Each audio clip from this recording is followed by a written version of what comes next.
அன்பன்ற சகோதர சகோதரிகளே, இந்த நாளில் உங்களை சந்திப்பது ரொம்ப மகிழ்ச்சியாக இருக்கிறது. கர்த்தர் நல்லவர், அவர் கிருபை என்றும் உள்ளது. தேவன் நல்லவர், அவர் கிருபை என்றும் உள்ளது. ஆமென், ஹல்லேலூயா. தேவன் என்றும் நல்லவராகவே இருக்கிறார். அவர் நம்மை கனப்படுத்தும் தேவனாக இருக்கிறார், நம்மை மேன்மைப்படுத்தும் தேவனாக இருக்கிறார்.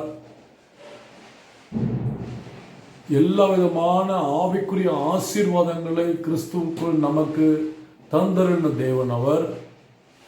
அவர் நல்லவர், அவர் வல்லவர், அவர் மகிமையின் தேவன், மகத்துவமானவர். அவர் வாக்கு கொடுத்தவர், வாக்கு மாறாதவர், நன்மைகள் நிறைந்த தேவன், நம்முடைய ஆத்தும நேசராக இருக்கிறார். நாம் அழியாதபடிக்கு நாம் மனம் திருந்தி இடத்தில் சேர வேண்டும் என்று வாஞ்சியாய் இருக்கும் தேவன், நம்மை சம்பூர்ணமான சகலவித ஆசீர்வாதத்தினாலும் ஆஸ்வதிக்கும் தேவன் ஒரே ஒருத்தர், அவர் தேவன் மட்டுமே. ஆமென். கிறிஸ்து இயேசுவுக்குள் சம்பூர்ணமான ஆசீர்வாதத்தை கர்த்தர் நமக்கு வைத்திருக்கிறார். அவருடைய கிருபையும் சமாதானமும் இரக்கமும் உங்களோடு, நம் அனைவரோடு, நம் தேசத்தில் பெருகுவதாக. ஆமென். இந்த நாளிலே நம் பாடலை பாடி தேவனை நாம் ஆராதிக்கலாம். ஒரு மகிமையின் மேகம் இந்த இடத்தை மூடுதே, ஒரு மகிமையின் மேகம் என் ஜனத்தை மூடுதே, அது விலகாத மேகம், நம் முன் செல்லும் மேகம் என்ற இந்த பாடலை, இந்த ஆராதனை ஆவியானவரை நாம் மகிமைப்படுத்தி, அதே போல அந்த மகிமையின் மேகம் நமக்குள்ள இருக்கும்படிக்காக, நம்மோடு இருக்கும்படிக்காக, நம்மை மாற்றும்படிக்காக, அந்த சம்பூர்ணமான அந்த ஆவிக்குரிய ஆசீர்வாதத்தை நான் சுதந்திரித்துக் கொள்ளும்படிக்காக இன்றைக்கு ஆவியானவர் உங்களுக்கும் எனக்கும் உதவி செய்வாராக. ஆமென். ஒரு மகிமையின் மேகம் இந்த இடத்தை மூடுதே, ஒரு மகிமையின் மேகம் என் ஜனத்தை மூடுதே, ஒரு மகிமையின் மேகம் இந்த இடத்தை மூடுதே, ஒரு மகிமையின் மேகம் என் ஜனத்தை மூடுதே, விலகாத மேகம் நீர், முன் செல்லும் மேகம் நீர், விலகாத மேகம் நீர், முன் செல்லும் மேகம் நீர். ஆவியானவரே, அன்பின் ஆவியானவரே, வல்ல ஆவியானவரே, தெளிவின் ஆவியானவரே, மகிமையின் ஆவியானவரே, அன்பின் ஆவியானவரே, வல்ல ஆவியானவரே, தெளிவின் ஆவியானவரே. என் பேச்சுல, என் மூச்சுல, என் சொல்லுல, என் செயலில கலந்திருக்கீங்க. என் நினைவுல, என் நடத்தையில, என் உணர்வுல, என் உயிரில கலந்திருக்கீங்க. என் பேச்சுல, என் மூச்சுல, என் சொல்லுல, என் செயலில கலந்திருக்கீங்க. என் நினைவுல, என் நடத்தையில, என் உணர்வுல, என் உயிரில கலந்திருக்கீங்க. அன்பின் ஆவியானவரே, விலையேற பெற்றவரே, எனையாளும் பரிசுத்தரே, நன்றி ஐயா. அன்பின் ஆவியானவரே, விலையேற பெற்றவரே, எனையாளும் பரிசுத்தரே, நன்றி ஐயா. அன்பின் ஆவியானவரே, விலையேற பெற்றவரே, எனையாளும் பரிசுத்தரே, நன்றி ஐயா. அன்பின் ஆவியானவரே, விலையேற பெற்றவரே, எனையாளும் பரிசுத்தரே, நன்றி ஐயா. ஒரு மகிமையின் மேகம் இந்த இடத்தை மூடுதே, ஒரு மகிமையின் மேகம் என் ஜனத்தை மூடுதே. ஒரு மகிமையின் மேகம் இந்த இடத்தை மூடுதே. ஒரு மகிமையின் மேகம் என் ஜனத்தை மூடுதே. விலகாத மேகம் நீர், முன் செல்லும் மேகம் நீர். விலகாத மேகம் நீர், முன் செல்லும் மேகம் நீர். ஆவியானவரே, அன்பின் ஆவியானவரே, வல்ல ஆவியானவரே, தெளிவின் ஆவியானவரே, மகிமையின் ஆவியானவரே, அன்பின் ஆவியானவரே, வல்ல ஆவியானவரே, தெளிவின் ஆவியானவரே.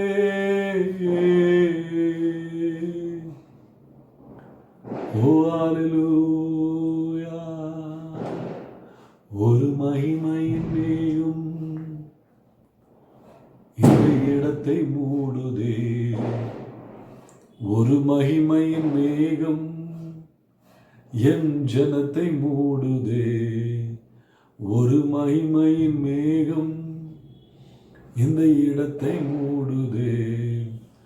ஒரு மகிமையின் மேகம் என் ஜனத்தை மூடுதே. ஆவியானவரே, அன்பின் ஆவியானவரே, அல்லேலூயா, அல்லேலூயா, அல்லேலூயா, அல்லேலூயா.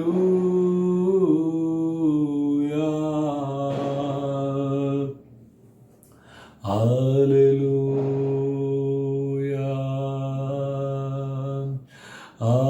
Hallelujah,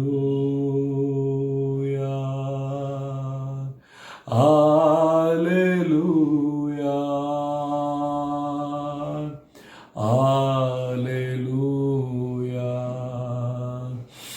Hallelujah. ஒருபோதும்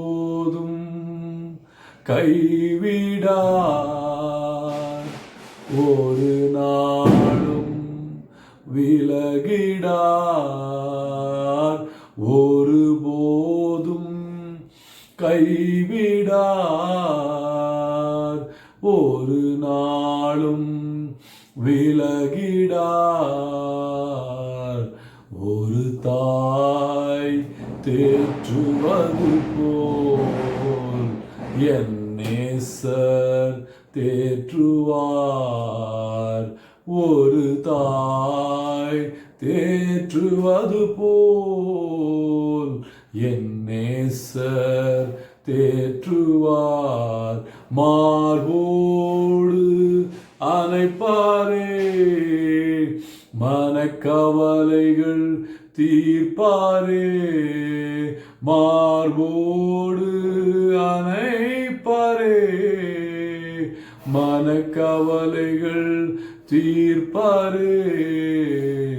ஒரு தாய் தேற்றுவது போல் என் நேசர் தேற்றுவார். ஓ, எனக்காக மரித்தாரே, என் பாவம் சுமந்தாரே. எனக்காக மரித்தாரே, என் பாவம் சுமந்தாரே. ஒரு தாய் தேற்றுவது போல் என் நேசர் தேற்றுவார். அல்லேலூயா, அல்லேலூயா, அல்லேலூயா, அல்லேலூயா, அல்லேலூயா, அல்லேலூயா, அல்லேலூயா, அல்லேலூயா. கரம் பிடித்து நடத்துவார், கண்மாலை மேல் நிறுத்துவார், கரம் பிடித்து நடத்துவார், கண்மாலை மேல் நிறுத்துவார். ஒரு தாய் தேற்றுவது போல் என் நேசர் தேற்றுவார். ஒரு தாய் தேற்றுவது போல் என் நேசர் தேற்றுவார்.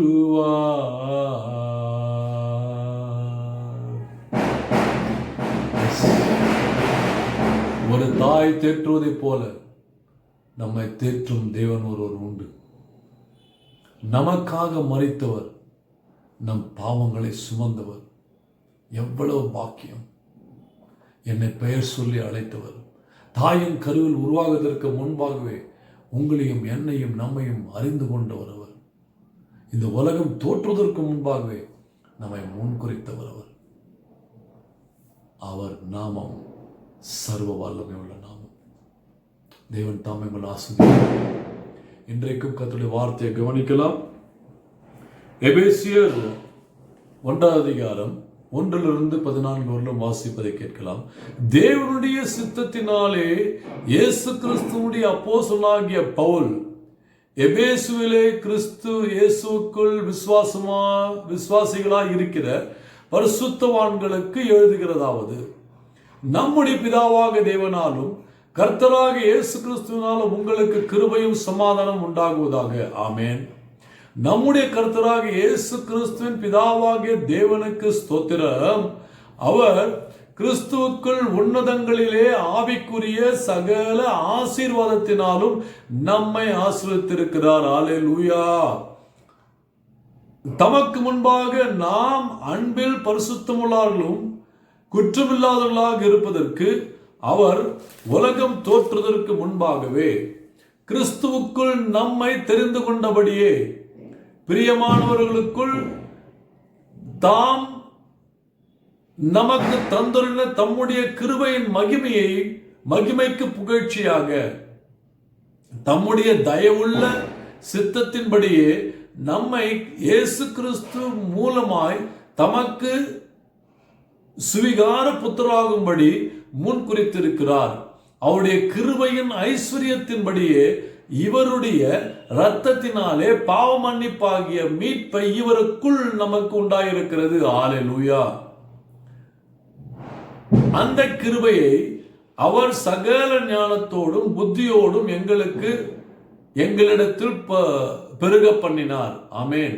காலங்கள் நிறைவேறும் பொழுது விளங்கும் நியமத்தின்படி பரலோகத்தில் இருக்கிறவைகளையும் பூலோகத்தில் இருக்கிறவர்களுமாகிய சகலமும் கிறிஸ்துவுக்குள்ளே கூட்டப்பட வேண்டும் என்று தமக்குள்ளே தீர்மானித்திருந்த தம்முடைய தயவுள்ள சித்தத்தின் ரகசியத்தை எங்களுக்கு அறிவித்தார். மேலும் கிறிஸ்துவின் மேல் முன்னே நம்பிக்கையாய் இருந்த நாங்கள் அவருடைய மகிமைக்கு புகழ்ச்சியாய் இருக்கும்படிக்கு தமது சித்தத்தின் ஆலோசனைக்குரியத்தக்கதாக எல்லாவற்றையும் நடப்பிக்கிற அவருடைய தீர்மானத்தின்படியே நாங்கள் முன்குறிக்கப்பட்டு கிறிஸ்துவுக்குள் அவருடைய சுதந்திரமாகும்படி தெரிந்து கொள்ளப்பட்டோம். நீங்களும் உங்கள் ரட்சிப்பின் சுவிசேஷமாகிய சத்திய வசனத்தை கேட்டு விசுவாசிகளான போது வாக்குத்தத்தம் பண்ணப்பட்ட பரிசுத்த ஆவியால் அவருக்குள் முத்திரை போடப்பட்டீர்கள். அல்லேலூயா. பரிசுத்த பிதாவே, அன்பு தேவனே, இந்த வார்த்தைகளுக்காக உமக்கு நன்றி சுவாமி. தகப்பனே, நீர் எங்களை ஆசீர்வதிக்கும் தேவன். சகலவித ஆவிக்குரிய ஆசீர்வாதத்தினால எங்களை அந்த ஆசீர்வாதத்திற்கு அழைத்த தேவன் நீர் ஆண்டவரே. முன்குறித்த தேவன், எங்களை அதை கொடுத்த தேவன், அதை நாங்கள் சுதந்திரிக்கும்படிக்காக எங்களை நடத்துகிற தேவன். தொடர்ந்து எங்களை நடத்தும். இன்றைக்கு ஒரு விடுதலை உண்டாகட்டும். இதை கேட்கிறவர்களுக்கு விடுதலை உண்டாகட்டும், காண்கிறவர்களுக்கு விடுதலை உண்டாகட்டும். காதுள்ளவன் கேட்க கடவன் என்று ஆவியானவர் சொன்னபடியே எங்கள் காதுகளை செவிகளை திறந்தருளும் சுவாமி. உம் சத்தத்தை கேட்க நாங்கள் ஆயத்தமாக இருக்கிறோம். இயேசுவின் நாமத்தில் பிதாவே, ஆமென். அன்பான சகோதர சகோதரிகளை, இன்றைக்கு ஆவிக்குரிய ஆசீர்வாதங்களை நாம் கிறிஸ்துவுக்குள் எப்படி பெற்றுக்கொள்வது? எபேசியர் 1:3 நாம் வாசித்தோம். கிறிஸ்துவுக்குள் சம்பூர்ணமான சகலவித ஆவிக்குரிய ஆசீர்வாதங்களை நம்முடைய கர்த்தராகிய இயேசு கிறிஸ்துவின் பிதாவாகிய தேவனுக்கு ஸ்தோத்திரம். அவர் கிறிஸ்துவுக்குள் உன்னதங்களில் ஆவிக்குரிய சகல ஆசீர்வாதத்தையும் நம்மை ஆசீர்வதித்திருக்கிறார். கிறிஸ்துவுக்குள் உன்னதங்களிலே ஆவிக்குரிய சகல ஆசீர்வாதத்தினாலும் நம்மை ஆசீர்வதித்திருக்கிறார். அவர் கிறிஸ்துவுக்குள் உன்னதங்களிலே சகலவித ஆசீர்வாதத்தினாலும் நம்மை ஆசீர்வதித்திருக்கிறார். யாரு? பிதாவாகிய தேவன். யாருக்குள்? கிறிஸ்துவுக்குள். அப்ப இந்த வசனத்தை தியானிக்கும் பொழுது எனக்கு ஒரு யோசனை உண்டாயிற்று. 3 காரியங்கள். முதலாவது, பிதாவாகிய தேவனுடைய ஆசீர்வாதம். 2வது, குமாரனாகிய இயேசு கிறிஸ்துவனுடைய ஆசீர்வாதம். 3வது, ஆவிக்குரிய ஆசீர்வாதம். 3வது, ஆவிக்குரிய ஆசீர்வாதம். பிதாவாகிய தேவனின் ஆசீர்வாதம். எதற்காக பிதாவாகிய தேவனின் ஆசீர்வாதத்தை பார்க்கும் என்றால், தேவன் வானத்தில் 9வது வசனத்தை வாசிக்கும் பொழுது, வானத்திலும் பூமியிலும் சகலவற்றும் கிறிஸ்துவுக்குள் கூட்டப்பட வேண்டும் என்று, எல்லாவற்றும் கிறிஸ்துவுக்குள் அடங்கியிருக்க வேண்டும் என்று பிதாவாகிய தேவன் முன் குறித்தபடினாலே தன்னுடைய ஒரே குமாரனாகிய இயேசு கிறிஸ்து நமக்கு தந்தருளினார். அப்ப யாரெல்லாம் விசுவாசிக்கிறார்களோ அவர்கள் அழியாதபடிக்கு நித்திய ஜீவன் உண்டாக இருக்கும்படிக்காக. அப்போ இயேசுக்கு தம்முடைய ஒரே குமாரனாகிய இயேசு கிறிஸ்துவுக்குள் என்ன பண்ணார்? நமக்கு தந்தல் எண்ணத்தை எப்படி கொடுத்தார்? அவர் எப்படி கொடுத்தார் என்றால், சகலமும் அவருக்குள் அடங்கி இருக்கும்படிக்காக, கூட்டி இருக்கும்படிக்காக அவருக்குள் கொடுத்தார். இங்கிலீஷ்ல படித்தார், but everything was placed under him to be the head. அவர் தலையாக இருக்கும்படிக்காக அவர் கொடுக்கப்பட்டது. 2வது, 3வது வசனத்தை வாசிக்கும் பொழுது பார்த்தீங்கன்னாக்க, கிறிஸ்து பிதாவாகிய தேவன் சம்பூர்ணமான எல்லா ஆவிக்குரிய ஆசீர்வாதங்களை கிறிஸ்துவுக்குள் பொருத்தி நம்மகிட்ட ஒப்பு கொடுத்திருக்கிறார். அப்போ எல்லா சம்பூர்ணமான ஆசீர்வாதங்கள், எல்லா ஆவிக்குரிய ஆசீர்வாதங்களும், சம்பூர்ணமான ஆசீர்வாதங்களும் என்ன பண்ணிட்டார்? பிதாவாகிய தேவன் கிறிஸ்துவுக்குள் ஒப்புவித்து விட்டார். He has granted into Christ. கிறிஸ்துவுக்குள் ஒப்பு கொடுத்து உன்னதங்களிலே மகிமையாய் அவரை வைத்திருக்கிறார். கொலோசியர் 1வது அதிகாரம் 15 16 வாசிக்கும் பொழுது, இயேசு கிறிஸ்து பிதாவாகிய தேவனுடைய அந்த வசனத்தை, அந்த வார்த்தையை சரியா வரமாட்டேங்குது. இயேசு கிறிஸ்து யாருடைய சாயலாக இருக்கிறார்?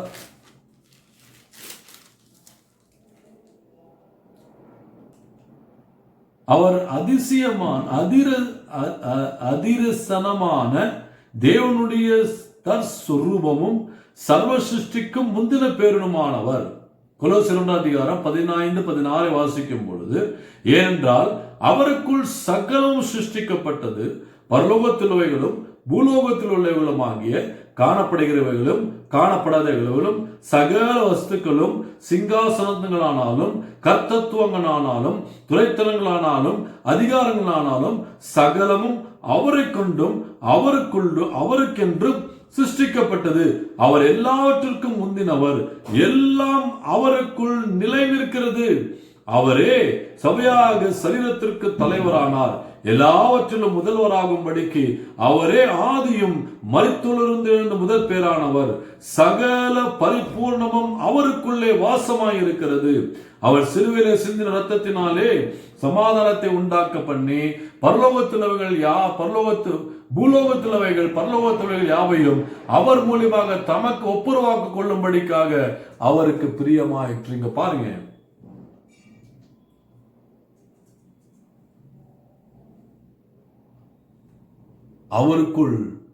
அவருக்கென்றும் அவருக்குள்ளும் சகலமும் சிருஷ்டிக்கப்பட்டது. பிதாவாக தேவனுக்கு பிரியமா இருந்தது. என்ன பிரியமா இருந்தது? எல்லாம் காணப்படுகிறது துரைத்தனங்கள், அதிகாரங்கள், கர்த்தத்துவங்கள், எல்லாம் அதிகாரங்கள் எல்லாவற்றையும் சகலமும் சம்பூர்ணமாய் கிறிஸ்துவுக்கென்றும் கிறிஸ்துவுக்காக அவருக்கு சிருஷ்டிக்கப்பட்டது. அவருக்கு சிருஷ்டிக்கப்பட்ட. பிலிப்பியர் 1:10 வாசிக்கும் பொழுது, அப்ப இயேசு கிறிஸ்துவுக்குள்ள நமக்கு நீதியின் கனி உண்டாக்கப்படுகிறது.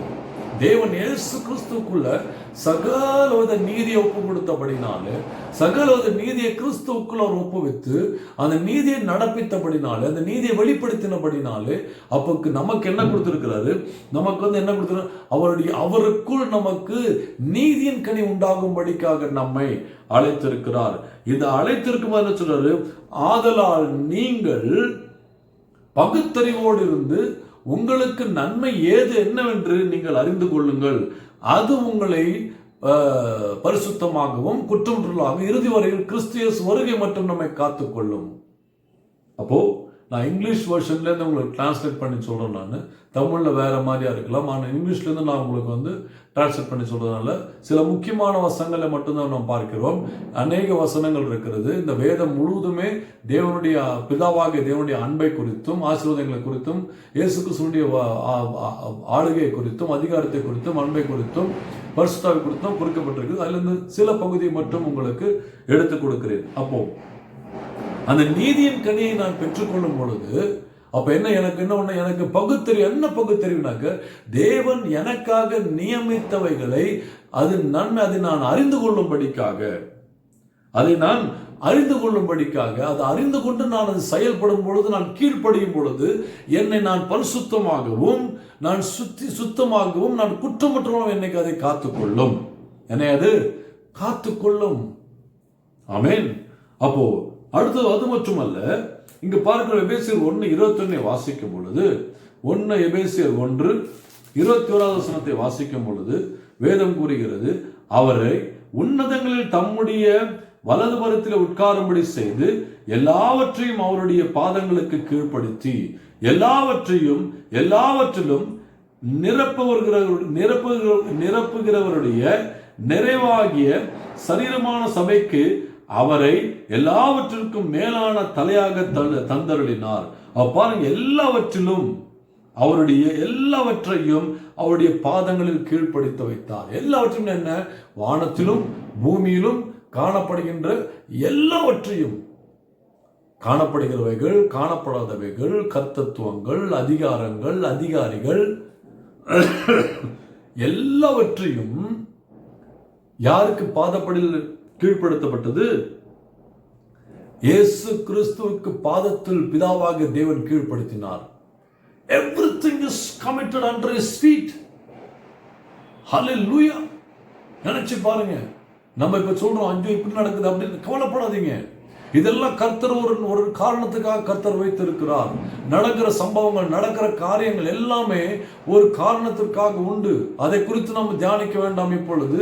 ஆனால் ஒன்று மட்டும் நாம் உறுதியாக நம்பிக்கை எனக்குள்ள இருக்க வேண்டும், என்னவென்றால் சகலமும் வானத்திலும் பூமியிலும் நம்ம தேசத்துல இருக்கட்டும், உங்க நீங்க இருக்கிற தேசத்துல இருக்கட்டும், நீங்க இருக்கிற ஊர்ல இருக்கட்டும், எல்லாம் காணப்படுகிறவைகள் காணப்படாதவைகள், துரைத்தனங்கள், அதிகாரங்கள், கர்த்தத்துவங்கள் சகலமும் இயேசு கிறிஸ்துவுக்கு பாதத்தில் கீழ்ப்படுத்தப்பட்டது. யார் செஞ்சாரு? பிதாவாகிய தேவன் அந்த ஆசீர்வாதத்தை கொடுத்தார். ஹல்லேலூயா. அதனால்தான் சங்கீதக்காரர் சொல்றாரு, தேவரீர் வானம் சிங்காசனம், பூமி மது பாதபடி. எல்லாம் இயேசு கிறிஸ்துவின் பாதபடியில் கீழ்ப்படுத்தப்பட்டது. ஹல்லேலூயா. கீழ்ப்படுத்தப்பட்டது, இயேசு கிறிஸ்துவின் பாதத்திற்கு ஒப்பு கொடுக்கப்பட்டது. நீங்க ரெவலேஷன் வெளிப்படுத்தல் 1:1 வாசித்து பாருங்கள். 1:1 நாம் வாசிக்கும் பொழுது அங்க என்ன சொல்லுது பாருங்க. பிதாவாகிய தேவன் யாருக்கு வெளிப்பாடு தருகிறார்? வெளிப்படுத்தல் 1:1 வாசித்து பாருங்க. சீக்கிரத்தில் சம்பவிக்க வேண்டியவர்களை தம்முடைய ஊழியக்காரருக்கு காண்பிக்கும் பொருட்டு தேவன் இயேசு கிறிஸ்துவுக்கு ஒப்புவித்ததும், இவர் தம்முடைய தூதனை அனுப்பி தம்முடைய ஊழியக்காரனாகிய யோவானுக்கு வெளிப்படுத்துவதுமான விசேஷம். யாரு? தேவன் இயேசு கிறிஸ்துவுக்கு ஒப்புவிக்கப்பட்டதை குறித்து வெளிப்படுத்தப்பட்ட விசேஷம். தேவன் இயேசு கிறிஸ்துவுக்கு குறித்து it is a revelation of Jesus Christ which God gave to his servant John. இயேசு கிறிஸ்துவிடம் ஒப்புவிக்கப்பட்ட தேவன், பிதாவாகிய தேவன் சம்பூர்ணமாய் சகலவற்றையும் இயேசு கிறிஸ்து ஒப்புவித்தார். அந்த வெளிப்பாடுதான் இந்த விசேஷம். ஒரு விசேஷமான வெளிப்பாடுகள். அப்ப அதிலே 14 வாசிக்கும் பொழுது அவர் சொல்றார், அவரு என்ன சொல்றார்? 14 வாசிக்கும் பொழுது, அவருடைய சிரசும் மயிலும் வெண்மையும், நான் ஆல்பா ஒமேகாவும் முந்தினரும் பிந்தினருமா இருக்கிற 11வது வசனம், நான் ஆல்பா ஒமேகாவும் முந்தினரும் பிந்தினருமா இருக்கிறேன். நான் காண்கிறதை நீ காண்கிறதை ஒரு புஸ்தகத்தில் எழுதி ஆசியாவில் இருக்கிற எபேசு, ஸ்மிர்னா, பெர்கமு, இந்த எல்லா திருச்சபைகளுக்கும் நீ விளம்பு. அப்ப அந்த 7 குத்துகளுக்கு மத்தியிலே நிலையங்கி தரித்து மார்பருகே பொற்கரசை கட்டி இருந்த குமாரனுக்கு ஒப்பானவரை கண்டேன். அவர் இருந்தவரும் இருக்கிறவரும் வருகிறவருமாகிய சர்வ வல்லமையுள்ள தேவனாகிய கர்த்தர். அவர் யாரு? அவர் பரிசுத்தர், அவர் பரிசுத்தர், அவர் பரிசுத்தர். 8வது வசனம், இருக்கிறவரும் இருந்தவரும் வருகிறவருமாகிய சர்வ வல்லமையுள்ள கர்த்தர், நான் அல்பாவும் ஒமேகாவும் ஆதியும் அந்தமாயிருக்கிறேன் என்று திருவலம் பற்றுகிறார். பாருங்க, நான் ஆல்பா ஒமேகா. நான் தான் முதல், நான் தான் கடைசி, சகலமும் எனக்குள்ள அடங்கி இருக்கிறது என்று இயேசு கிறிஸ்து தாமே, தேவன் தாமே யோவானுக்கு வெளிப்படுத்துகிறார். ஏன்? தேவன் ஒப்புவித்ததை, தேவன் இயேசு கிறிஸ்துவிடம் ஒப்புவித்ததை, கர்த்தராகிய இயேசு கிறிஸ்துவிடம் ஒப்புவித்ததை யோவானுக்கு வெளிப்படுத்தும் பொழுது, அப்போ கர்த்தராகிய இயேசு கிறிஸ்துவானவர் யோவானுக்கு வெளிப்படுத்தி சொல்கிறார், நானே அல்பா ஒமேகாவானவர், நானே முந்தினரும் பிந்தினருமானவர், நானே முந்தினரும் பிந்தின சகலம் எனக்குள் அடங்கி இருக்கிறது என்று தேவன் வெளிப்படுத்துகிறார்.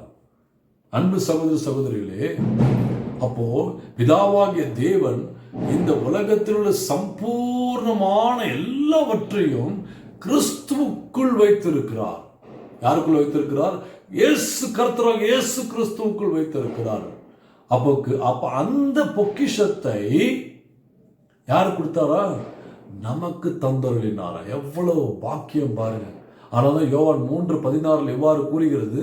தேவன் எவ்வளவாய் நம்ம நேசிக்கிறபடினாலே, நம்மீது அவ்வளவாய் அன்பு கூர்ந்தபடினாலே, அன்பு கூறுகின்றபடினாலே தம்முடைய ஒரே குமாரனாகிய இயேசு கிறிஸ்துவை நமக்கு தந்தருளினார். ஹல்லேலூயா! எவ்வளவு பாக்கியம், எவ்வளவு பாக்கியம். யோவான் 1:14 சொல்லுது, அவருக்குள் கிருபையின் மேல் கிருபை என்று தமிழ்ல சொல்லுது. ஆனா இங்கிலீஷ்ல பாத்தீங்கன்னாக்க, in him from the fullness of his grace we all received one blessing so another blessing. அவருடைய சம்பூர்ணமான பரிபூர்ணமான கிருபைக்குள்ளே நாம் கிருபையின் மேல் கிருபை பெற்றுக் கொள்கிறோம். இன்னொரு பார்த்தீங்கன்னா ஆசீர்வாதத்தின் மேல் ஆசீர்வாதம் பெற்றுக் கொள்கிறோம். இதுவே பிதாவாகிய தேவனின் ஆசீர்வாதம். இரண்டாவது, அப்போ நாம் அந்த ஆசீர்வாதத்தை பெற்றுக்கொள்வோமானால், நாம் அந்த ஆசீர்வாதத்தை உணர்வோமானால், நாம் அந்த ஆசீர்வாதத்தை நாம் அறிந்து கொள்வோமானால், அதை நாம் ஆழமாய் நாம் ஏற்றுக்கொள்வோமானால், அப்ப இங்க என்ன சொல்றது? இப்போது குமாரனுடைய ஆசீர்வாதம், இயேசு கிறிஸ்து, கர்த்தராக இயேசு கிறிஸ்துடைய ஆசீர்வாதம், தேவகுமாரனுடைய ஆசீர்வாதம். அப்ப அந்த ஆசீர்வாதம் என்ன? 4வது வசனத்தை வாசிக்கும் பொழுது, அவர் நம்மை அவர் நம்மை அழைத்து தேர்ந்தெடுத்தார். இரண்டாவது, அவர் நம்மை உலகம் தோற்றுவதற்கு முன்பாக முன்குறித்தார். நம்ம நினைக்கிறோம், ஆண்டவர் இப்பதான் நான் ரட்சிக்கப்படும் போது 33 வயசு, இன்றைக்கு எனக்கு 53 வயதாகிறது. அப்ப என்னை 33 தெரிஞ்சுக்கிட்டாரா? இல்ல, இந்த உலகம் தோற்றுவதற்கு முன்பாகவே தேவன் என்னை அறிந்து கொண்டார். இந்த உலகம் தோற்றுவதற்கு முன்பாகவே என்னை முன் குறித்தார். என் தாயின் கருவில் உருவாகும் பொழுது என்னை அவர் பிரித்தெடுத்தார். என்னுடைய உருவத்தை தாயின் கரு நான் உருவாகும் பொழுதே என்னுடைய உருவத்தை தேவன் அவர் கண்கள் கண்டது என்று வேதம் கூறுகிறது. I am fearfully wonderfully made in my mother's womb. என்னுடைய தாயின் கருவில் நான் பயத்தோடும் நடுக்கத்தோடும் அருமையாக அழகாக நான் உருவாக்கப்பட்டேன். ஏன்? தேவன் என்னை ஏற்கனவே முன்குறித்து என்னை அழைத்திருக்கிறார், என்னை தேர்ந்தெடுத்திருக்கிறார். 13வது வசனத்தில் வாசிக்கும் பொழுது அவருக்குள் என்னை சேர்த்து, he has included me in him. கிறிஸ்துவுக்குள் என்னை சேர்த்திருக்கிறார். கிறிஸ்துவுக்குள் நானும் ஒரு அங்கத்தினா என்னை சேர்த்திருக்கிறார். என்ன பாக்கியம் பாருங்க. நம்ம எல்லாம் பாவனா எதற்குமே நம்ம அருகதையற்றவர்கள், எதற்குமே எந்த விதமா அதுக்குன்னா அது தகுதியே கிடையாது. நான் அதுல தகுதியே கிடையாது. நிச்சயமாகவே நான் தகுதி கிடையாது. அந்த தகுதி எனக்கு கிடையவே கிடையாது. கிறிஸ்துவுக்குள் நான் இணைப்பதற்கோ கிறிஸ்துவுக்குள் நான் சேர்ந்து கொள்வதற்கு எனக்கு எந்த தகுதியே கிடையாது. I am no way worthy to be included in Christ as a member of his body. சரீரத்தில் அங்கத்தினால அவ்வளவு பெரிய பாவியம்.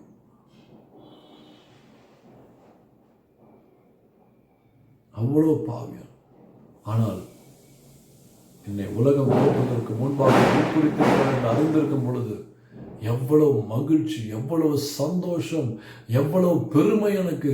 என் தேவன் இந்த பாவியை இந்த உலகம் தோற்றுவதற்கு முன்பாக அறிந்திருக்கிறாரே, நான் என்ன பாக்கியம் செய்திருக்க வேண்டும். நான் ஒன்றும் செய்யல, ஒன்றும் செய்யாத எனக்கு இலவசமா கொடுத்திருக்கிறார். அது உங்களுக்கும் தந்திருக்கிறார், அனைவருக்கும் தந்திருக்கிறார்.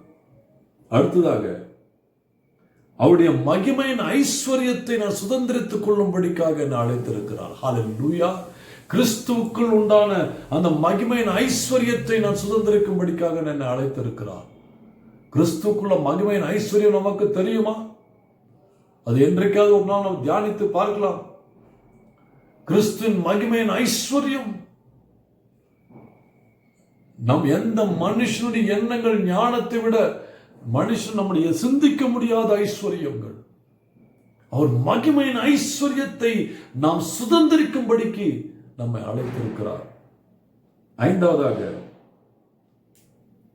உன்னதங்களில் அவரோடு உட்காரும்படிக்காக நம்மை தெரிந்திருக்கிறார். எவ்வளவு பெரிய He has called us to sit with him in the heavenly realms.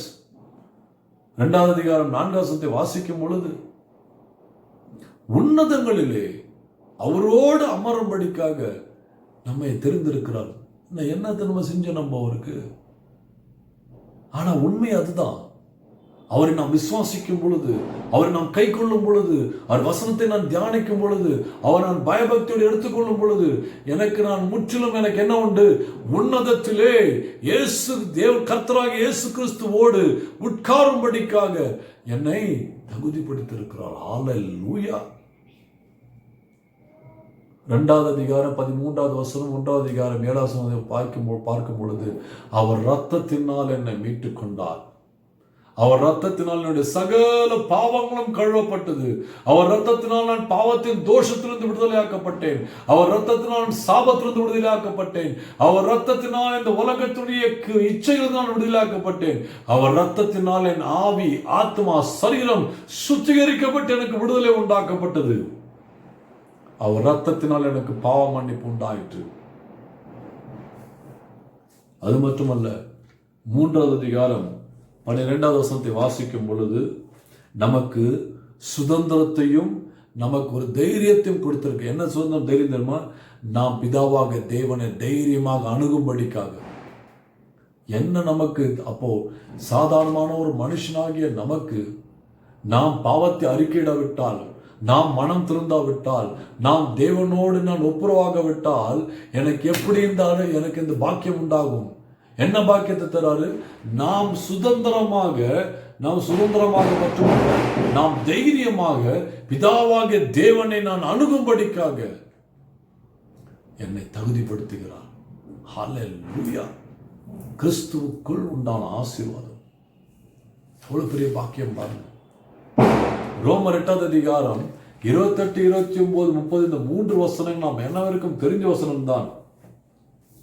All things work together for good for those who love God who are called according to His purpose. கர்த்தருடைய அனாதி தீர்மானத்தினாலே அழைக்கப்பட்ட தேர்ந்தெடுக்கப்பட்ட அனைவருக்குமே சகலம் நன்மைக்கு ஏதுவாய் வாய்க்க செய்வார். அவருடைய அனாதி தீர்மானத்தினாலே அவருடைய சித்தத்தின்படி அழைக்கப்பட்டது. இன்னைக்கு அநேகர் எப்படின்னாக்க, ஆண்டவர் என்னுடைய சித்தம் இருக்குது, என் சித்தத்துக்குள்ள நீங்க வாங்க.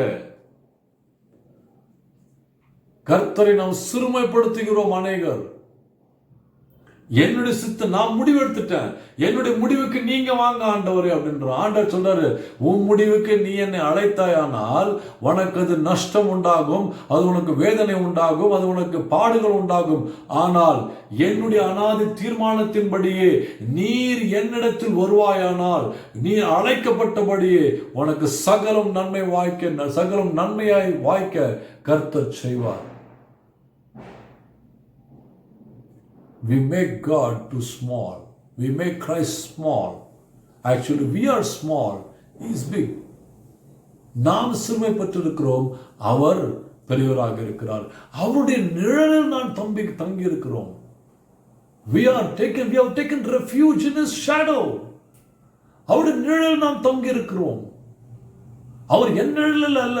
அநேகர் எப்படி இருக்கிறாங்க, என்னுடைய இவங்க ஏற்கனவே தீர்மானம் பண்ணிட்டாங்க, தீர்மானம் தீர்மானத்துக்கு ஒப்புக்கூட இல்ல. ஆண்டவர் சொல்றாரு, இல்ல, என்னுடைய தீர்மானத்தின்படி நீ வருவாயானால் உமக்கு சகலம் நன்மையாய் வாய்க்க செய்வார். அல்லேலூயா. சகலவற்றையும் நன்மையாக வாய்க்க செய்வார். போன வாரத்தில் இந்த கடந்த 2 சில நாட்களுக்கு முன்பாக நான் ஒரு வீட்டுக்கு போகும் பொழுது, அந்த வீட்டில் பண கஷ்டங்கள், ஒரு சகோதரி விதவை தனிமையாக இருக்கிறாங்க, அவங்க கூட இன்னொரு சகோதரி எங்கேயோ பணத்தை முதலீட்டு செய்து அந்த பணம் வராத இருந்த நிமித்தம் அவர்கள் ரொம்ப வேதனைப்பட்டு குழம்பி வருத்தப்பட்டிருந்தாங்க. அப்போது திடீரென்று நான் அந்த இடத்துக்கு போகும் பொழுது அவர்கிட்ட கேட்டேன், நான் கேட்ட முதலாவது கேள்வி, நீங்கள் யாரை நம்பி அந்த பணத்தை முதலீட்டு செய்தீர்கள்? யாரை நம்பினீங்க? நீங்க தேவனை அறியாதவர்களிடத்தில் நீங்க யாரை நம்பி, யாரை வைத்து, யார் மேல் விசுவாசத்தை வைத்து அந்த பணத்தை முதலீட்டு செய்தீர்கள் என்று கேட்கும் பொழுது அவங்க சொன்னாங்க, இல்லைங்க ஐயா, அவங்கள நம்பி தான் அவங்க பணத்தை முதலீட்டு செய்தோம். அப்போ நீ மனுஷனை நம்பி நீ முதலீட்டு செய்து இப்பொழுது அதற்குண்டான பலன் கிடைக்காமல் நீ தேவனிடத்தில் அழுவான் ஏன்? தேவன் எப்படி உனக்கு பதில் தருவாரு? ஏன்னா நாம் கிறிஸ்துவுக்குள் இருக்கும் பொழுது என்னுடைய முதலாவது நம்பிக்கை என் தேவன் மீது இருக்க வேண்டும். என்னுடைய விசுவாசம் தேவன் மீது இருக்க வேண்டும். என் தேவனை விசுவாசித்து நான் அதை செயல்படுவேனானால் அது எனக்கு நன்மையாய் முடியுமா தீமையாய் முடியுமான்னு யாரு? என் தேவன் மட்டுமே அறிவார். என சகலம் எனக்கு நன்மையாய் வாய்க்க செய்வார் என்றால் அப்படி என்ன செய்யணும்? என் நம்பிக்கை முதலாவது தேவன் மீது வைத்து நான் முதலீட்டு செய்ய வேண்டும். அப்ப செய்யும் பொழுது என் தேவனுக்கு தெரியும் இதனுடைய முடிவு என்ன என்று தேவனுக்கு தெரியும். அப்பொழுது அதில் ஆபத்து இருக்குமானால் அதிலிருந்து என்னை தப்புவிக்க கர்த்தர் கிரியை செய்வார். ஆனால் தேவனை நம்பிக்கை வைக்காமல் மனுஷன் மீது நம்பிக்கை வைத்து என்னுடைய சித்தப்படி நான் போய் முதலீட்டு செய்து இப்பொழுது திரும்பி எனக்கு கிடைக்காது, பலன் கிடைக்காத இருக்கும் பொழுது நம்ம எங்க போறோம்? ஐயோ ஆண்டவரே எனக்கு ஏதாவது செய்யுங்க. ஆண்டவர் எப்படி செய்வாரு? எதை வச்சு செய்வாரு ஆண்டவர்? ஆண்டவர் என்னுடைய வேலைக்காரன் கிடையாது. நான் தேவனுக்கு அடிமை. உன்னதங்களிலே அவரோடு உட்கார வைக்கும் தேவன் அவ்வளவு மகத்துவமானவர், அவ்வளவு பெரியவர், அவ்வளவு சர்வத்தையும் ஆளுகை செய்கிறவர், அவர் சர்வத்தையும் ஆட்கொண்டு நடத்துகிறவர். அவரை போயிட்டு நான் என்னுடைய சின்ன பொட்டில் வைக்க முடியுமா? இல்ல, நான் அவர் நிழல் தங்கும் மனுஷன். நான் மற்றும் நம்ம எல்லாருமே.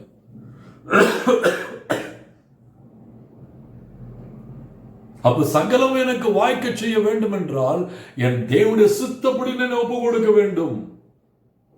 கிறிஸ்துவுக்குள் அது உண்மையாக இருக்கிறது. அப்ப என்ன சொல்றாரு? 29 வாசிக்கும் பொழுது, யாரெல்லாம் தேவன் முன்குறித்தாரோ, யாரெல்லாம் தேவன் தெரிந்து கொண்டோரோ அவர்களை முன்குறித்திருக்கிறார். யாரெல்லாம் முன்குறித்தாரோ அவர்களை அழைத்திருக்கிறார். யாரெல்லாம் அழைத்தாரோ அவர்களை நீதிமான்களாக்கி இருக்கிறார். யாரெல்லாம் நீதிமான்களாக்கினாரோ அவர்கள் எல்லாவற்றையும் மகிமைப்படுத்தியிருக்கிறார். எப்படி மகிமைப்படுத்தியிருக்கிறார்னாக்க, வேதம் கூறுகிறது எல்லோரும் கிறிஸ்துவுக்கு சாயலாக ஒப்பாக இருக்கும்படிக்காக. ஹல்லேலூயா! கிறிஸ்துவின் சாயலாக ஒப்பாக இருக்கும்படிக்காக தேவன் நம்மை மகிமைப்படுத்தியிருக்கிறார். அதான் மகிமை. அப்ப உங்களுக்குள்ள எனக்குள்ள அந்த கிறிஸ்துவின் சாயல் வரும் பொழுது தேவனுடைய சாயல் நமக்குள்ள பிரதிபலிக்கப்படுகிறது. நல்ல ஒரு ஓவியர் ஒருத்தர் இருந்தார். உலகத்தில் சிறந்த அநேக ஓவியர்கள், சிறந்த ஓவியர்கள், அதில் இவரும் ஒருவர். யூசப் அரக்கல் என்ற ஒரு நல்ல ஒரு ஓவியர், சிறந்த ஓவியர். நீங்க வெப்சைட்ல போயிட்டு அவரை குறித்து பாருங்கள். அவர் கிறிஸ்துவர் அல்ல, அவர் ஒரு இஸ்லாமியர் சகோதரர். அவர் அநேக ஓவியங்களை வரைந்திருக்கிறார். ஒரு காலகட்டங்களில் கிறிஸ்துவை குறித்து நான் ஒரு ஓவியம் வரைய வேண்டும் என்று சொல்லி தன்னுடைய நண்பராகிய ஒரு கத்தோலிக்க ஃபாதரை போயிட்டு அணுகி கேட்கும் பொழுது அந்த அருமையான தேவ மனுஷனிடத்தில் சொன்னது என்னவென்றால், நான் சொன்னவனுக்கு புரியாது, விளங்காது. ஏன்னா நீங்க ஓவியர்னால உங்களுக்குள்ள ஒரு ஒரு கற்பனைகள் உலகம், உங்களுக்குள்ள உண்டான உலகம் வேறு. நீரே சென்று நீர் தியானம் செய்து தேவன் இயேசு கிறிஸ்து எப்படி இருப்பார் என்று கேட்டு அதன்படி நீ வரைந்து கொள்ளுங்கள் என்று சொல்லிவிட்டார். அப்புறம் ஒரு 40 நாள் தியானம் செய்தார். தியானம் செய்து அதன் பிறகு அதை ஓவியத்தை வரைய ஆரம்பித்தார். வரைய ஆரம்பிக்கும் பொழுது இயேசு கிறிஸ்து, கர்த்தராகிய இயேசு கிறிஸ்துவை இப்படி நின்று கொண்டிருக்கிறார். காண்பித்து ஒரு கையில அப்பமும் இன்னொரு கையில திராட்சை ரசத்தின் கப்பும் அந்த பாத்திரமும் இருக்கிறது. இவருக்கு தேவனுக்கு முன்பாக இந்த பக்கம் சீஷர்கள் உட்கார்ந்து இருக்கிறார்கள் மேஜையிலே. அப்போ இவர் வரைஞ்சது என்னன்னாக்க, எல்லாரும் அப்படியே வரைஞ்சது, யாரும் எந்த வித்தியாசமும், எல்லாம் அந்த சீஷர்கள் அப்படியே எல்லாம் ஒரே சாயலாய் வரைந்திருந்தார். வரைந்து முடிந்த பிறகு இது பார்த்தீங்கன்னாக்கா ஆல்மோஸ்ட் ஒரு 20 feet விட்த், ஒரு 10 feet ஹைட்.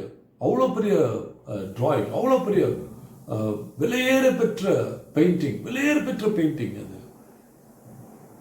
அப்போ அவருடைய நண்பர் அந்த கத்தோலிக் ஃபாதர் வரும்பொழுது அவரை அழைத்து, இதப்பார் நான் வரைஞ்சது கரெக்டா பாரு அப்படின்னு சொன்னாரு. அந்த அருமையான ஃபாதர் பார்த்து சொன்னாரு, என்னப்பா எல்லாம் ஒரே மாதிரி வரைஞ்சிருக்கிறீங்க, ஒரு வித்தியாசமே இல்லையே அப்படின்னு சொல்லி வேணும்னே கேட்டார் அவர். அப்ப கேட்கும் பொழுது இந்த யூசப் அரக்கல் இந்த அருமையான சகோதரர் சொன்ன விளக்கம் என்னவென்றால், நான் தியானித்தேன், உங்களுடைய இயேசுவானவர் எனக்கு இந்த படத்தை முன்வைத்து, எனக்கும் என் சீஷர்களுக்கும் எந்த வித்தியாசம் இல்லை, என்னை போலவே அவர்களும் இருப்பார்கள் அப்படின்னு. ஆதலால் என்ன பண்ண, எந்த ஒரு வேற்றுமை இல்லாமல், எந்த ஒரு வித்தியாசம் இல்லாமல் எல்லாரையும் ஒரே முக சாயலாய் நீ வரைந்து விடு என்று சொல்லி எனக்கு வழிநடத்தினபடியே நான் வரைந்தேன். ஹல்லேலூயா! ஹல்லேலூயா! அவர் கிறிஸ்துவுக்குள், அவர் கிறிஸ்துவர் அல்ல, ஆனால் அவருக்கு பத்தி என்ன சொல்லுனாக்க, தேவன் உங்களையும் என்னை மகிமைப்படுத்தும் பொழுது அவருடைய சாயலில் இருப்போம். ஹல்லேலூயா! கிறிஸ்துக்குள்ளான பெரிய ஆசீர்வாதம் அதுதான். அவர் இந்த 4 ஆண்டுகளுக்கு முன்பாக இந்த உலகத்தை விட்டு கடந்து சென்றார். அப்போது அவருடைய ஜீவன் கடந்து செல்வதற்கு முன்பாக அவருடைய அருமையான மனைவி அவர்கள் சகோதரி ஃபோன் பண்ணி சொன்னாங்க, பாஸ்டர் ஜெபம் பண்ணுங்க அப்படின்னு சொல்லி. அப்போ அவருக்காக, ஆண்டவரே உடைய ஜீவனை கையில் ஒப்பு கொடுக்கிறோம் ஆண்டவரே, எந்த ஒரு வேதனையும் இல்லாமல் நீர் ஆட்கொள்ளும் என்று ஒப்பு கொடுத்த போது 2-3 நிமிஷத்துக்குள்ள அவருடைய ஜீவன் அவரை விட்டு சமாதானமாய் கடந்து சென்றது. கிருபையும் சமாதானமும் உண்டாயிற்று. ஹல்லேலூயா! ஏன்னாக்க அவர் வரைந்த ஓவியம் அநேகங்கள் உண்டு. இயேசு கிறிஸ்து என்ற ஒரு சீரீஸ், கொஞ்சம் அது ஒரு பெரிய ஆல்பமே கொண்டு வந்திருக்கிறார். நீங்கள் நெட்டில் போயிட்டு படித்து பாருங்கள். அவர் தேவனை நேசித்து கீழ்ப்படிந்து அருமையாய் நேசித்து உள்ளான மனிதனை உண்மையிலே அவர் தேவனை நேசித்தார். இயேசு கிறிஸ்து அவ்வளவாய் நேசித்து அருமையான ஓய்வியங்கள். ஆமென். எதுக்கு சொல்லனாக்க, அப்போ தேவன் நம்மை முன்குறித்தது காரணம் என்னவென்றால் நம்மை மகிமைப்படுத்துவதற்காக. மகிமைப்படுத்தும் பொழுது நாம் எல்லோரும் தேவனுடைய சாயலில் இருப்போம். அப்பொழுது என்ன சொல்லுது 30வது வசனம், அப்பொழுது தேவன் என் பட்சத்தில் இருக்கும் பொழுது எனக்கு எதிராக நிற்பவன் யார்? யார் எனக்கு எதிராக நிற்க முடியும்? யாராலும் முடியாது. ஆமென். அப்போ கிறிஸ்துவுக்குள் எனக்கு உண்டான ஆசீர்வாதங்கள், ஆவிக்குரிய ஆசீர்வாதங்கள். அடுத்ததாக கடைசியாக பரிசுத்தாவின் ஆசீர்வாதங்கள். எபேசியர் 2:13-14 வாசிக்கும் பொழுது நமக்கு வாக்கு கொடுக்கப்பட்ட பரிசுத்தாவின் முத்திரையை நாம் பெற்றுக்கொண்டிருக்கிறோம். எதற்காக முத்திரை பெற்றுக்கொண்டிருக்கிறோம் என்றால், அப்பொழுது பரலோகத்தில் இருக்கிற நம்முடைய பரலோகத்துடைய ஆசீர்வாதங்களை நாம் அந்த நித்திய ஜீவனை சுதந்திரித்துக் கொள்ளும்படிக்காக நமக்கு ஒப்புவிக்கப்பட்ட தேவ ஆவியானவர். நமக்கு ஒப்புவிக்கப்பட்ட தேவ ஆவியானவர். அப்ப தேவ ஆவியானவர் எனக்குள்ள வரும் பொழுது, எனக்குள்ள தேவ ஆவியானவர் இருப்பார் என்றால் என் வாழ்க்கை எப்படி இருக்கும்? நம்முடைய வாழ்க்கை நிச்சயமாக மாறி இருக்க வேண்டும். ஆவியானவர் உங்களுக்குள்ளும் எனக்குள்ளும் இருக்கிறார் என்றால் அப்பொழுது நிச்சயமாக ஆவிக்குரிய ஆசீர்வாதங்கள் எனக்குள்ள கிரியை செய்தே ஆக வேண்டும். அது இல்லைன்னு சொல்ல முடியாது.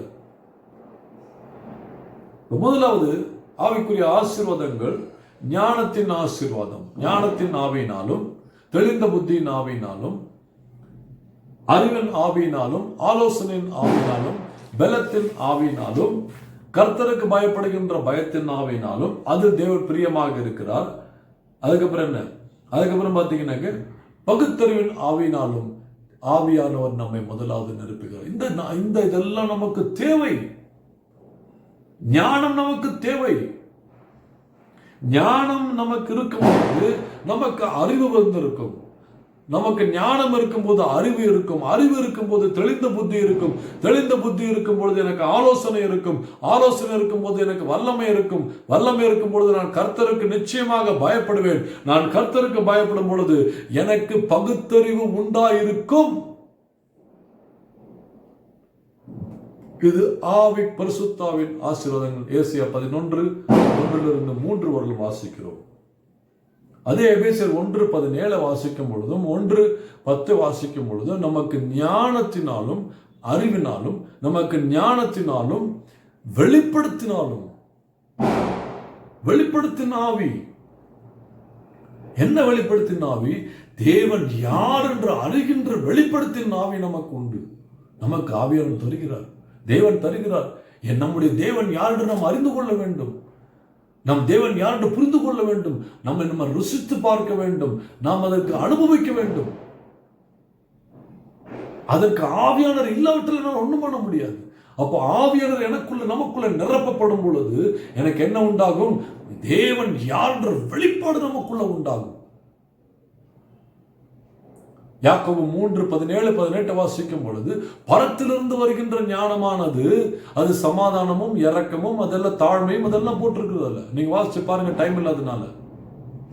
யாக்கோபு 3:17-18 பரத்திலிருந்து ஊற்றப்படுகிற ஞானமானது சமாதானமும் சுத்தமும் பரிசுத்தமும் தாழ்மையும் நற்குணமும் எல்லாம் இருக்கிறது. பாரபட்சம் பார்க்காதெல்லாம் இருக்கிறது. அல்லேலூயா. அப்போ பரிசுத்தாவின் வரும் பொழுது ரோமர் 8:26 வாசித்து பாருங்கள்.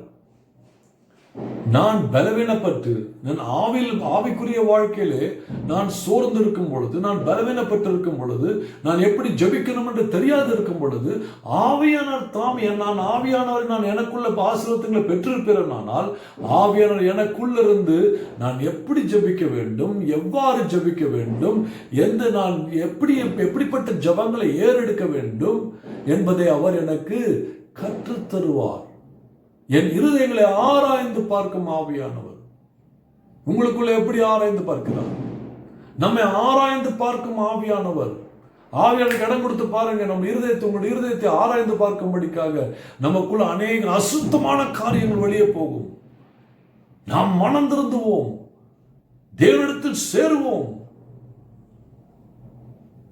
தேவனிடத்தில் சேருவோம். எபேசியர் 2வது அதிகாரம் 16-19 வாசிக்கும் பொழுது பார்த்தீங்கன்னாக்க, எபேசியர் 2வது அதிகாரம் நீங்கள் தயவு செய்து முக்கியமான வசனங்களை வாசித்து பாருங்க. இதில் கிரேக்கன் என்றும் யூதன் என்றும் ஒரு வித்தியாசம் இல்லாமல் ஆவியார் என்ன செய்கிறாரு, இந்த பிளவுபட்ட பிரிந்திருக்கிற யூதர்களையும் கிரேக்கனையும் யூதனையும் அந்நியர்களையும் அவர் ஒன்றாய் சேர்க்கிறார். முதலாவது அவர்களை கிறிஸ்துவுக்குள் ஒன்றாய் சேர்க்கிறார். இரண்டாவது என்ன பண்றாரு, இரண்டாவது அது சேர்ப்பது மட்டுமல்ல, அவர்கள் சிலுவையில் அவர்கள் தேவனுக்காக சிலுவையில் மூலமாக அவர்கள் தேவனுக்குள் அவர்கள் ஒருமைப்படுத்துகிறார். He reconciled them to God through the power of the cross of Jesus Christ. இயேசு கிறிஸ்துவின் சிலுவையினாலே இந்த ரெண்டு பேரையும் ஒன்றாக வைத்து இவர்களை பரலோகத்தோடு ஒப்புரவாக்கப்படுகிறார். மூன்றாவது சமாதானத்தை கட்டளையிடுகிறார். நான்காவது பிதாவாகிய தேவனை நாம்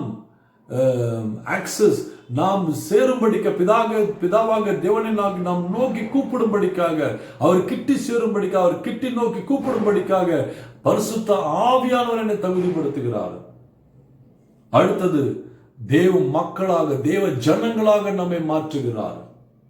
அது மட்டுமல்ல, தேவனுடைய வீட்டின் மக்களாக, அங்கத்தினர்களாக நம்மை மாற்றுகிறார். கர்த்தருடைய ஜனங்களாக மாற்றுகிறார். தேவனுடைய வீட்டின் அங்கத்தினராக நம்மை மாற்றுகிறார். அது மட்டுமல்ல, நம்மை முற்றிலும் பரிபூர்ணமாக கிறிஸ்துவுக்குள் ஒப்புரவாக்க செய்கிறார். எல்லாவற்றிற்கும் மேலாக என்னை இறுதி வரை பரிசுத்தமாகவும் நான் குற்றமற்றவனாகவும் இந்த சரீரம் தேவனுடைய ஆலயமாக இருக்கும்படிக்காக என்னை தொடர்ந்து வழிநடத்தும் ஆவியானவர். 2 கொரிந்தியர் 6 அதிகாரத்தை வாசித்து பாருங்கள். 12 கீழே வாசிக்கும் பொழுது அவர் சொல்கிறார், இவர்கள் என் ஜனமாக இருப்பார்கள், நான் இவர்கள் தேவனாக இருப்பேன், இவர்கள் மத்தியில் நான் உலகுவேன், நான் இவர்களுக்குள் வாசம் செய்வேன். ஆதலால் கர்த்தருடைய ஆலயத்திற்கும் மற்ற விக்கிரகங்களுக்கும் என்ன சம்பந்தம்? விசுவாசத்திற்கும் அவிசுவாசத்திற்கும் என்ன சம்பந்தம்? கிறிஸ்துவுக்கும் பாலியலுக்கும் என்ன சம்பந்தம்? நீதிக்கும் அநீதிக்கும் என்ன சம்பந்தம்? தேவன் நீதியின் தேவனாக இருக்கிறார். அல்லேலூயா. தேவன் நீதியின் தேவனாக இருக்கிறார். சொல்றாரு, இந்த சரீரம் தேவனுடைய ஆலயமாக மாற்றுகிறார். இந்த சரீரத்தை எப்படி? பரிசுத்த ஆவியானவர். பரிசுத்த ஆவியானோட ஆசீர்வாதம் என்ன பெரிய ஆசீர்வாதம்னாக்க, என்னுடைய சரீரம், இந்த ஆவி, ஆத்மா, சரீரம், இந்த சரீரத்தை தேவனுடைய ஆலயமாக மாற்றுகிறார். அப்ப எனக்குள்ள இனி அசுத்தம் இருக்கக்கூடாது, இனி பாவ கரைகள் இருக்கக்கூடாது, இனி நான் குற்றமற்ற ஒரு வாழ்க்கையை வாழ வேண்டும். இது என்னால முடியாது, இது என் சுயத்தினால முடியாது, என்னுடைய கிரியினால முடியாது.